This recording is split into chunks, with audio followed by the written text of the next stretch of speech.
Alright guys, today we are working on the 04 GMC Yukon. So the oil pressure gauge on the instrument cluster was maxed out at 80. Usually that's common cause of the oil pressure sensor. So I watched a video on a dude taking the whole manifold off and throttle body and all these plugs, and there's got to be an easier way, right? Well, in your luck, if you're watching this, I'm going to save you some time. That's all you need right there. Doesn't have to be 1/2 inch if your socket isn't, but oil pressure sensor socket. AutoZone has them, Ace Hardware. Well, I don't know Ace Hardware. I got mine at AutoZone. Looks like this. 1/16". They're expensive. Same with the 1/2 inch extension. I just had to buy these for 40 bucks. Came with the extension, smaller extension, and the swivel. But as you know, or you don't know maybe, here is the oil pressure sensor. And as you can tell, it's bad. I'd assume oil is getting up into these connectors and not, just getting the connection not good. The plug is back in there. Simple. Plugs onto here. So you just pull there's a little lip on it. Let's see if I can show you. There's a little lip, out lip, or whatever you want to call it, on here. Let's put that down. See if I can show you guys this. I don't know. Yep, there's the sensor right there.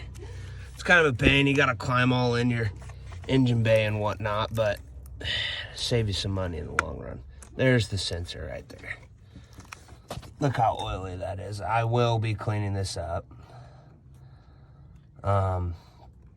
That's what goes on to that little nipple looking thing on the sensor.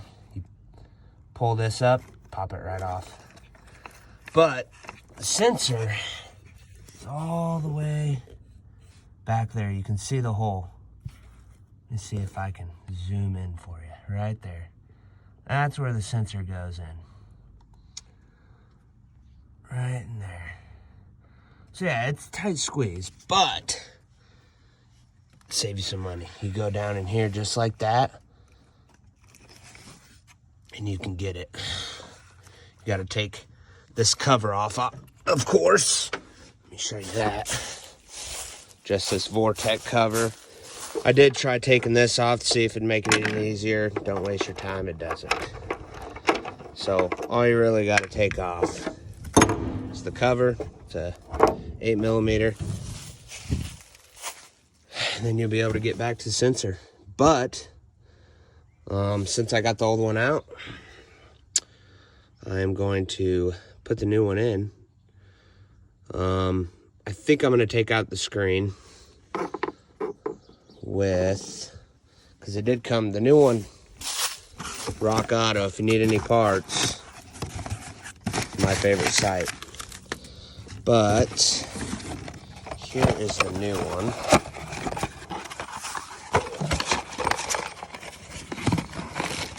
And it comes with a screen. Filter, screen, whatever. I'm going to try to take it out. There's the new one. Same thing, just cleaner. There's the sensor plug. All right, well, I am going to try and get out the screen. Can't really record that because I need both hands, but I'm going to try with these first, see how that goes. If I find a different tool that works better, I will let you know. But I'm going to try these. I'll let you know how it goes. All right, guys, we're back. Got the new one in. It's not easy. If if you have bigger arms like myself, this tends to jab you in the forearms pretty good. And I was going right down through there. If you have the tools, it would be a little bit easier to take off this fuel line, but I got it done without taking that off. I did take this sensor off, which was right here, and it just unplugs. Same as the oil pressure sensor. It's got this little knob on it. This end, you pull this up, pull it out. Also, the little screen that came with it right here, I didn't end up putting in. For some reason, it didn't have it in there. So, I mean, I stuck these pliers all the way in the hole, and there was nothing in there. So, or needle nose, whatever you want to call them. But I stuck them all the way in there. There was nothing in there. So, granted, maybe it didn't come with it. Maybe it was replaced. But there wasn't one in there, so I didn't put one in. We are going to button everything back up. I got the sensor on as well.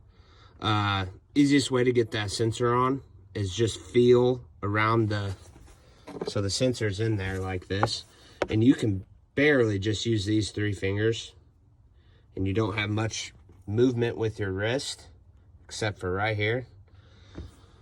So just get in there and kind of feel where this is, and then on the sensor feel where the flat part is. It's like this but smaller. Feel where that is and just line them up and just push it on. Like I said, this one has a bunch of oil in it. I'd assume something in there went bad, an O-ring or something, and it's getting into the connectors and messing with it. But enough of me talking. I am going to button this up, put everything back on, and then we will go inside and start it and see if it fixed it. Be back. All right, and we're done. Put the cover back on. Sensor's plugged in. Supposedly you should torque it to 25 pounds, but just, you know, you getting a torque wrench in there is, first of all, they're not cheap. Second of all, I don't torque anything, to be honest, unless you're getting into motor work. But so let's start it and see if it fixes it, huh? I am about 100% that's what it is, because that's usually what it is. So let's see. Look